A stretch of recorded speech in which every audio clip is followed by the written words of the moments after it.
Good morning, Canberra, for Cam's Mortgage Minute for Monday, June 25th.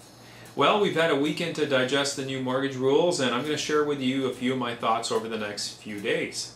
First off, let's start with Minister Flaherty. Only 3 months ago, our fine minister was telling us that the mortgage rules would stay intact. He told the banks that, hey, I'm not going to do your job for you, I'll let you do the tightening and whatever else needs to be done, and I'm going to leave well enough alone. And at that time, I congratulated Mr. Flaherty, and I said, wow, that's a good position for a finance minister to take, give him full credit. Well, I'm going to have to eat humble pie because, well, I guess I should have known better because politicians are like that. They don't necessarily stay true to what they say they're going to do. So 3 months later, Mr. Flaherty has made an about face, and he is now tinkered with the mortgage rules. And I guess part of what he's saying to people is, his words were, I have listened to the market, and quite frankly, I don't like what I hear. I don't know what he's listening to and what he's hearing, but I'm assuming it has to do with the debt structure and the overall Canadian debt and the encumbrance of Canadians. But if Mr. Flaherty would pay some attention, it's not all mortgage related. We do have a lot of Canadians racking up credit cards, car loans, and various other sundries that are not even addressed through what we're doing here.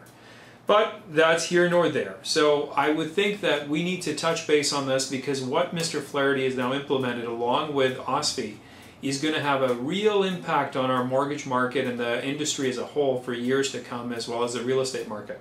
So the first thing I'm going to talk about today is the hurried implementation. We have, last time we had mortgage rule changes the last few times, we've had a 2-3 month window to implement them.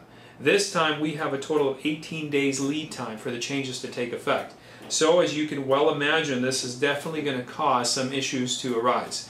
Part of what's happening already, and I saw it the last go around, is that mortgage lenders already start implementing these before the actual deadline. There are mortgage lenders who will jump the gun, who will start implementing the 25-year rule and other things kind of ahead of time.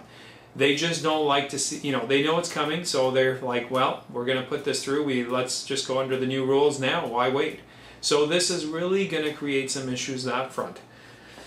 And there's also, through all of this, as you know, they would create a bit of a stampede. So we've already seen that. And I sent out an email to all my clients, to a whole bunch of realtors, letting them know about the rule changes. And there's definitely some calls we've received.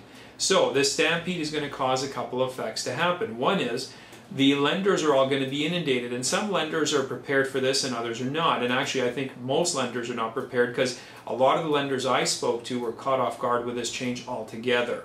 So it's going to put a lot of pressure in the next little while for the lenders to try to keep up. They also will be more vigilant with files that are, so-so. They're not just going to push stuff through, they're going to be already underwriting with the new guidelines in mind. Why would they not? Secondly, those lenders that are going to have the best rates overall are going to be very busy. So the key with purchases and the like is, I know there's subject removals that are involved, so things are going to have to get done in a timely fashion.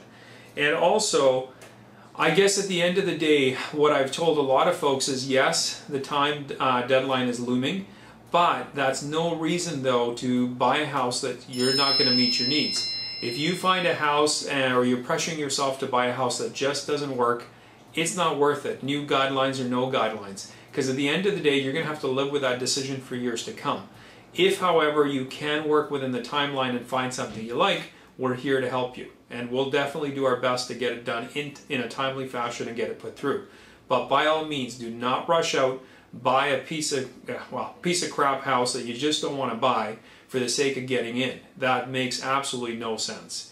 Anyway, I'll leave it there for today, and we'll pick up tomorrow on some of these other things as I see them and how they're going to be implementing our market and some of my own personal thoughts on this. It's been Cam for Cam's Mortgage Minute, and I'll see you tomorrow.